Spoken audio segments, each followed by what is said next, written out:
Pour commencer, nous allons faire le tour extérieur du véhicule. À l'extérieur du camping-car, vous trouverez la trappe à gasoil située en bas de la portière conducteur, à ne pas confondre avec le remplissage de l'eau propre. Bouchon noir, gasoil. Bouchon bleu, eau propre.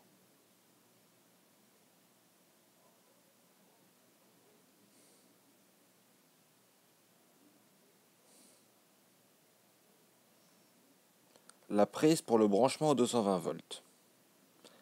Il vous suffit simplement de brancher la rallonge électrique qui vous est fournie et de relier sur le secteur.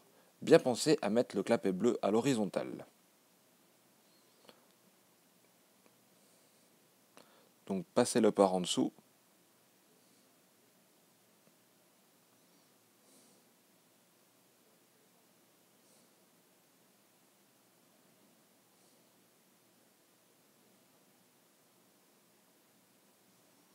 Le remplissage de l'eau propre.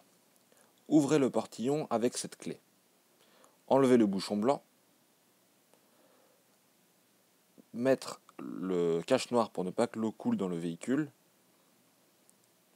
Introduire ensuite le tuyau d'eau dans son orifice et remplissez.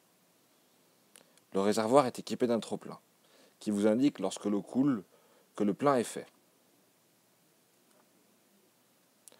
L'eau est récupérée dans un réservoir indépendant, situé souvent sous le véhicule et appelé réservoir d'eau usée. Il est pourvu d'une vanne qui permet de le vidanger quand il est plein et lorsque le voyant sur le tableau de contrôle s'allume. La vanne se trouve dans le coffre où se trouve l'eau propre et le branchement en 220.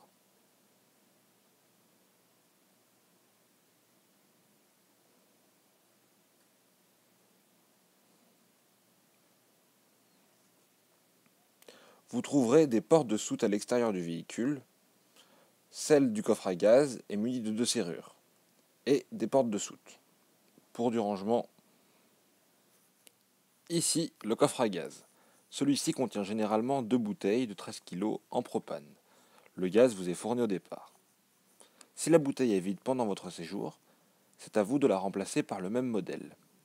Attention, ne pas mettre de butane. Les bouteilles se branchent comme ceci. Pour mettre en marche le gaz, ouvrez la bouteille à fond et armez en appuyant sur le bouton.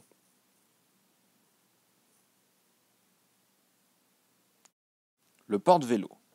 De 1 à 4 vélos selon le modèle. Descendez le plateau comme ceci. Montez votre vélo sur le rail. Attachez les roues avec les clips plastiques. Puis baissez le bras afin de fixer sur le cadre. Montez les bras correspondant au rail.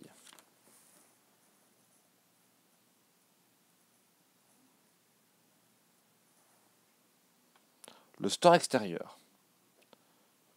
De 3 à 4 mètres selon les modèles. Prenez la manivelle située à côté de la porte d'entrée, puis introduisez-la à l'endroit prévu. Déroulez la toile.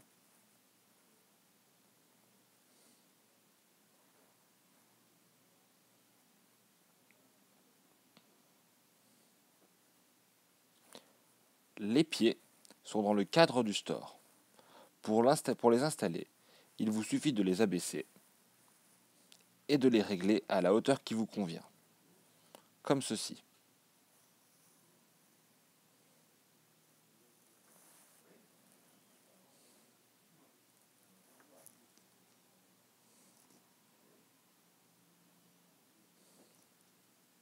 Attention, pensez également à replier votre store quand vous vous absentez du camping-car en cas de vent fort par exemple.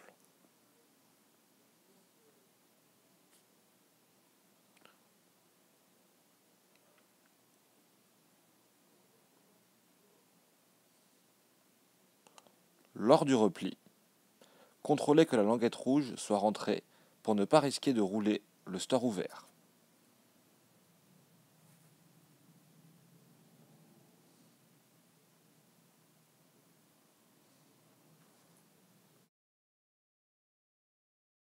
La cassette toilette.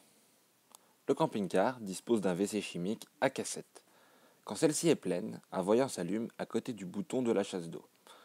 La cassette se sort par l'extérieur.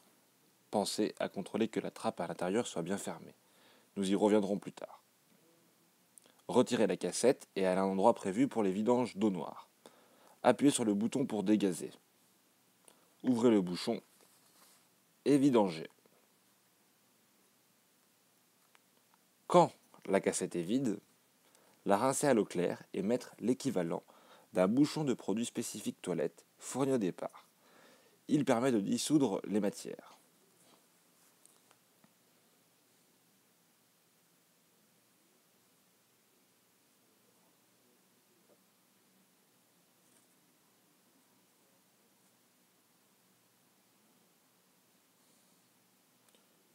Une fois la cassette repositionnée, tirez 2 à 3 chasses d'eau pour diluer le produit.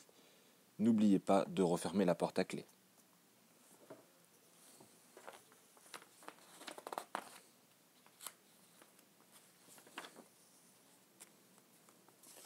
À l'intérieur d'un camping-car, vous trouverez tout le nécessaire comme dans une maison.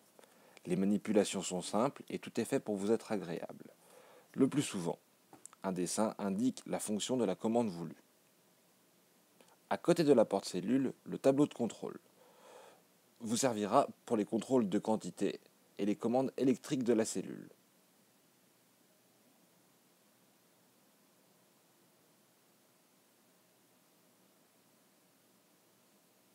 Commençons par l'électricité. Vous trouverez un bouton de 12 volts. En appuyant dessus, vous alimenterez la cellule en 12 volts afin de permettre d'allumer les lumières et de vous servir des prises 12 volts. Pensez quand vous partez à éteindre le tableau pour éviter les consommations inutiles. Ce bouton vous indique le niveau de charge des batteries. Pour rappel, 13,5, la batterie est en pleine charge. En dessous de 11 volts, elle subit des décharges profondes qui l'abîment. Dans ce cas, prévoir de charger 8 heures en roulant ou en le branchant en 220 volts. Ce bouton indique le niveau d'eau propre et d'eau usée. Une courbe vous montre le niveau 0, 1 quart, 1 demi, 3 quarts, plein. Le camping-car est équipé d'une pompe à eau qui se commande par un bouton dont bien souvent le dessin est un robinet. Ce voyant indique que le camping-car est branché en 220. Ce bouton auxiliaire sert à activer le gaz. Il se situe dans la chambre. Attendre que le voyant soit vert. Le frigo fonctionne sur 3 modes, 12 volts, 220 et gaz. Sur ce camping-car, vous avez la chance d'avoir un frigo dit intelligent, qui choisira son énergie en fonction des besoins. Bien évidemment, vous pouvez, si vous le souhaitez, mettre votre frigo en marche forcée manuellement sur le gaz, le 12 volts ou le 220. A noter que si le camping-car est trop en pente, ou que si la température extérieure est trop élevée, le frigo peut donner des signes de faiblesse ou se mettre en défaut. Dans ce cas, vous trouvez un terrain plus plat où vous pouvez utiliser les cales qui vous sont fournies pour vous mettre de niveau. Pour la plaque de cuisson, c'est très simple. Vérifiez que la bouteille de gaz est ouverte. Tournez le bouton sur la position flamme. Restez appuyé sur celui-ci et actionnez le piezo. Ce camping-car est équipé d'un combiné chauffage-chauffe-eau facile d'utilisation. Un appui long pour l'allumer. Le logo camping-car clignote. Un appui court pour allumer le chauffage. Vous tournez la molette vers la droite pour choisir votre température. Un appui court pour revenir au menu. Un cran vers la droite. Un appui court et vous tournez la molette vers la droite pour allumer le chauffe-eau. Eco correspond à 40 degrés, Hot 60 degrés et Boost pour avoir de l'eau chaude plus rapidement. Vous rappuyez dessus pour revenir au menu.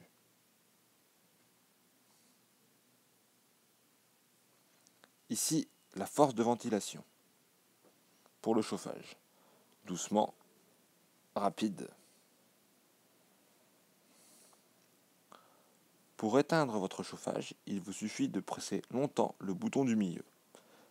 À savoir qu'il garde en mémoire sa position. Le toilette est équipé d'une cassette WC d'une contenance de 17 litres. Pour l'utiliser, ouvrez la cuvette et bien pensez à ouvrir également la trappe située sur le côté du WC. Pour la chasse d'eau, appuyez sur le bouton bleu. À savoir que la pompe à eau doit être allumée. Refermez ensuite la trappe. Lorsque la cassette sera pleine, ce voyant s'allumera. Dans ce cas, ne plus se servir du WC sans l'avoir vidangé. Pour les couchages, vous trouverez ici un lit fixe pour 2 personnes et, dans ce camping-car, un lit pavillon. Le lit de pavillon est au-dessus de la dinette et se baisse électriquement.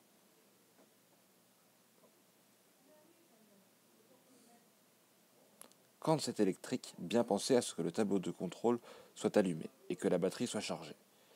Sur ce lit, vous trouverez des garde-corps qui se fixent sur les crochets au plafond.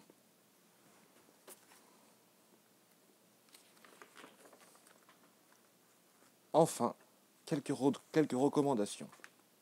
Les baies, stores et moustiquaires sont à utiliser avec minutie. Pour le lavage extérieur et intérieur, il faut ramener le camping-car propre, pas de scotch-brite, attention à la hauteur du véhicule, environ 3 mètres, évitez le karcher. Pour la conduite, attention aux dimensions du camping-car, attention au porte-à-faux, faites-vous guider pour chaque manœuvre, faire sortir quelqu'un si vous n'êtes pas sûr, ne pas oublier de rentrer le store quand vous démarrez le véhicule. Enfin, les camping-cars sont légers pour la limite de poids, 3,5 tonnes, et sont donc à utiliser avec soin. Ne pas forcer, tout est étudié. Il ne reste plus qu'à vous souhaiter de bonnes vacances.